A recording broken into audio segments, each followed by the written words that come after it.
I was born Nicholas Curry, son of a linguist. I was brought up in Edinburgh, Athens and Montreal. Studied literature between 78 and 84. I moved to London and began making pop records under the name of Momus.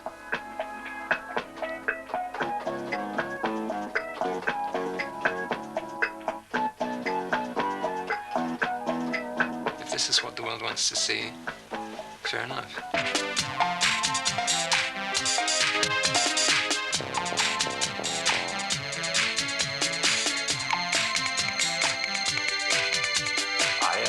Right out, forgive me. I had a pretty head and tummy. I gobbled up her bowels all squidgy. I guzzled down her breasts and tummy. But don't call me cannibal. Everybody needs from time to time to remember the fact that they're an animal. To cross the line dividing clean from dirty. I ate her like a plate of hot spaghetti. I ate a girl right up, forgive me. I don't know what to say or what came over me. It wasn't just because I was hungry. I'd do it all again, she was younger. A man dressed up as a lion in the Midsummer Night's Dream has to stop and tell the ladies in the audience that he's not a real lion. Even now, if you just sing about a crime, some people still want to call the police.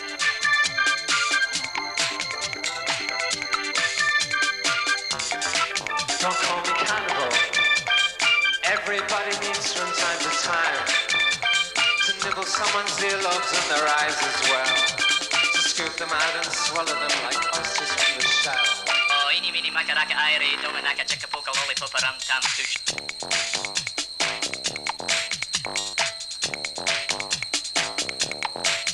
Hippopotamomus was the fifth album by Momus. It was well received by most critics. Some nevertheless saw it as sexist. Betty Page of New Musical Express was one of those. I think the whole question of, perversion as opposed to him being a sort of artistic agent provocateur it's a very tricky one. I think it's tempting to make sweeping statements. I don't consider myself a pervert. I mean, I just think I'm showing in rather greater detail of X-ray my sort of inner life. I found it distasteful as a woman to listen to his lyrics, so I suppose then I did react to them as pornographic because I didn't want to share in his fantasy world. I mean, the point is that I'm kind of, that nothing is sacred in my records, okay? I'm singing about sex with hippopotamuses and violence against hedgehogs and all sorts of things like that, and the only difference is that women have pressure groups, hippopotamuses don't. I don't know. I don't think I'd say he was a sexist. I think that he has a problem with women. I think he has an attitude towards women, and I don't think I approve of that attitude at times. Well, Serge Gainsbourg used to get asked if he hated women, and he would say, "I hate all women except the one I'm sleeping with at any given time." And I just want to make it very clear that I don't hate women. That I especially love the women that I'm sleeping with at the time, and I love the women I have slept with, and I stay friends with them and everything. But at the same time, I'm aware of a kind of amorphous mass of women who are kind of offended by what I do and what I say, and I'm aware also that things are getting increasingly difficult for people like me who are provocateurs. I have concert problems. I have venues saying he's a sexist. He makes obscene records. So there is this gathering tide of people who have problems with what I do.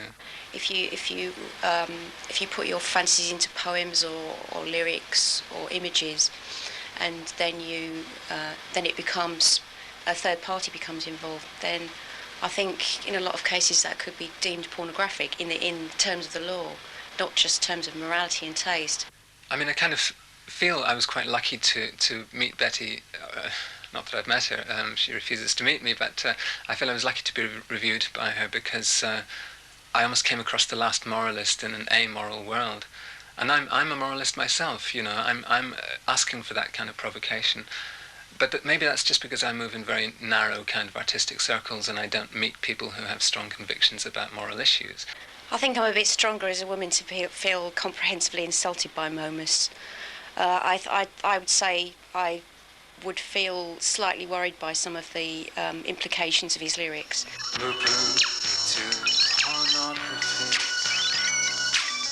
It's just the stuff of every young girl's dreams, just a young girl's diary,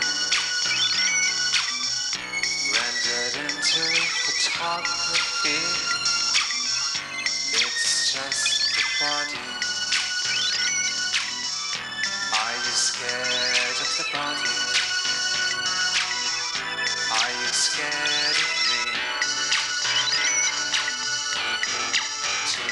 I've been managing Momus for around a year and a half. I was a fan of the early stuff, things like Close to You, which I'd heard from Creation. And I basically just wanted to manage him for such a long time. I chased him up and eventually signed a contract. I first met Momus about 4 years ago, and he was playing on the stage here in the Troubadour, and he was doing an acoustic set, and we became friends after that. And I'm different from the rest of his friends in the sense that I was never a fan of his. I do like his music very much, but I never wrote him a fan letter, never came to his house bearing flowers. And I think in that sense we have a very ambivalent relationship because I can tell him the truth about himself. The first time I met Momus, he was a photograph in the New Musical Express, and for some reason I thought he was devastatingly attractive. Since I was a pop journalist, I was able to go and interview him with the sole intention of going to bed with him. Since he goes to bed with literally anybody who comes along once, as long as it's a woman, I succeeded. That was in about 1986. We're still friends today.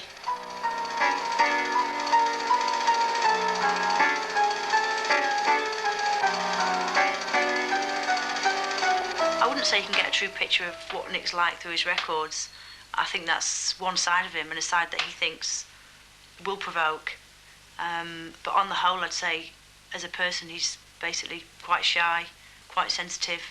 Do I think of Momus as a pervert? Yes, I do. But I think of him, as he sings in his own song, as a tender pervert. In my opinion, I'd say he's a lot more normal than people think he is, although he is now starting to tick off the sex crimes that you can find on his albums. I'd personally say he was fairly standard sexist, and he doesn't do the washing up.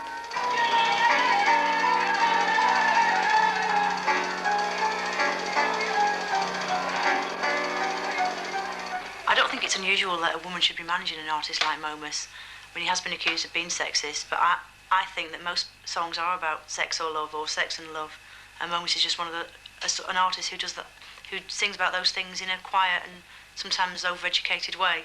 It's a way of living out his fantasies, the whole pop star image, the fact that he does have fans, that he does have adoring girls knocking on the door of his dressing room and coming to his flat. But it's the dream of every man to have adoring fans. The difference between Momus and Nicholas is that Momus is an out-and-out sex criminal, whereas Nicholas is far too weedy ever to commit any sex crimes.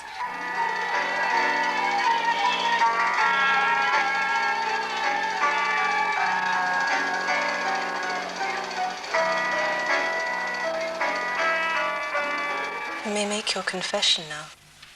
I have in my conscience many sins of carnal lust, Holy Mother. Go on. I corrupted a young girl who came to me for guitar lessons. That's a grave sin. What else? I married a woman, and our marriage was a murder which lasted 45 years. I must warn you that your immortal soul is imperiled. What else? I ate a girl right up. And do you repent these things? Are you sorry? I don't think so. Not a girl